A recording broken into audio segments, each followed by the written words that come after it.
السلام علیکم۔ صرف ایک چونٹی کو مارنے کی وجہ سے ساری زندگی کے نیک اعمال ختم ہو گئے۔ یہ قصہ ہے ایک ایسے بزرگ کا جس نے ساری زندگی نیک اعمال کیے۔ جب فوت ہو گیا، کسی کو خواب میں نظر آیا تو اس نے پوچھا کہ بتاؤ تمہارے ساتھ کیا ہوا؟ تو اس نے کہا کہ مجھے اللہ تبارک و تعالیٰ نے پوچھا کہ عدل کروں یا فضل کروں۔ عدل کا مطلب ہے کہ جتنی نیکیاں کی ہیں اتنا تمہیں ثواب دوں، اتنی تمہیں جنت دوں۔ فضل کا مطلب ہے کہ جتنی نیکیاں ہیں، تھوڑی ہیں، زیادہ ہیں، ان کو بس چھوڑ دیتا ہوں، تمہیں میں اپنے رحم اور کرم سے جنت دے دیتا ہوں۔ میں اپنی مرضی کا مالک ہوں، جتنی دے دوں مجھ سے پوچھنے والا کوئی نہیں۔ اس بزرگ نے کہا کہ میرے ساتھ عدل ہو کہ جتنی میری نیکیاں اتنی مجھے جنت ملے، اتنے مجھے درجے ملے۔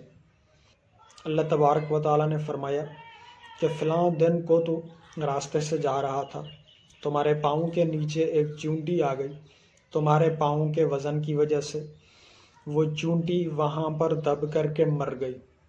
اس چونٹی کے خون کے کیس میں، اس چونٹی کو قتل کرنے کے کیس میں، اس کے قتل کرنے کے جرم میں تمہاری ساری زندگی کی نیکیاں ختم ہو گئی۔ اب نیکیاں کرو تو جنت دوں، ورنہ اب جہنم میں جاؤ۔ اللہ اکبر کبیرہ۔ چھوٹی سی چونٹی کے کیس میں ساری زندگی کی نیکیاں ختم ہو گئی، اب جہنم میں جانے کا حکم ہو گیا۔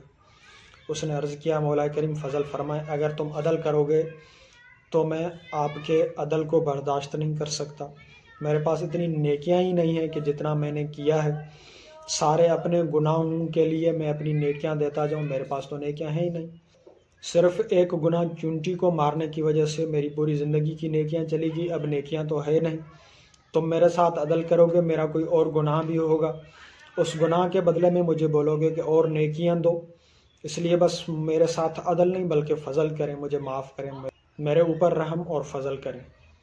اللہ تبارک و تعالیٰ نے فرمایا کہ میں اپنا فضل اور کرم کرتا ہوں، اپنے فضل اور کرم کے صدقے تمہیں جنت دیتا ہوں۔ میں مرضی کا مالک ہوں، تمہیں جنت دے دیتا ہوں، مجھ سے پوچھنے والا تو کوئی نہیں۔ لیکن اگر میں تمہارے ساتھ عدل کروں، جتنی نیکیاں کی ہیں، جتنے گناہ کیے ہیں، ان سب کا حساب کر کے پھر تمہیں جنت میں بھیجوں تو تم جنت میں نہیں جا سکتے۔ لیکن میں اللہ تبارک و تعالیٰ تمہارے ساتھ فضل کرتا ہوں، تمہارے گناہوں کو معاف کر رہا ہوں، تمہاری نیکیوں کو قبول کر رہا ہوں، تمہیں جنت دے دیتا ہوں۔ اب سوچنے کی بات یہ ہے کہ اگر اتنے چھوٹے سے گناہ کے اوپر، جو گناہ انسان جان بوجھ کر کے بھی نہیں کرتا، ہو جاتا ہے، پتہ بھی نہیں چلتا، اگر اتنے چھوٹے گناہ پر ساری زندگی کی نیکیاں ختم ہو جاتی ہیں، ساری زندگی کی نیکیاں ختم ہو سکتی ہیں، تو ہم جان بوجھ کر کے جو گناہ کر رہے ہیں ان پر ہمارے ساتھ کیا حشر ہوگا، ان پر ہمارے ساتھ اللہ تبارک و تعالیٰ رحم فرمائے کیا حشر ہونے والا ہے۔ اگر ہم اپنی زندگی پر نظر کریں انجانے میں تو ہم پتہ نہیں کتنے گناہ کر جاتے ہیں، پتہ بھی نہیں چلتا، لیکن ہم جان بوجھ کر کے جو گناہ کرتے ہیں وہی بہت ہیں، وہی اتنے ہیں کہ اللہ تبارک و تعالیٰ رحم کرے، ہم معافی کے قابل نہیں۔ اگر اللہ تعالیٰ نے ہمارے ساتھ جتنے گناہ، جتنی نیکیاں، اس کے حساب سے اللہ تبارک و تعالیٰ نے ہمیں جنت دی۔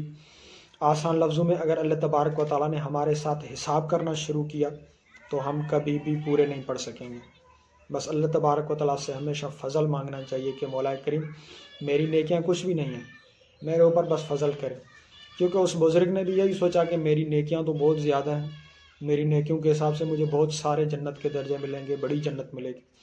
لیکن انسان اللہ تبارک و تعالیٰ کو کبھی بھی حساب نہیں دے سکتا۔ اگر اللہ تبارک و تعالیٰ نے حساب شروع کیا تو انسان کبھی بھی پورا نہیں پڑ سکتا۔ اللہ تبارک و تعالیٰ سے ہمیشہ اس کے فضل کی دعا کیا کریں، اور گناہوں سے اللہ تبارک و تعالیٰ آپ کو اور ہم کو حفاظت فرمائے۔ اللہ حافظ۔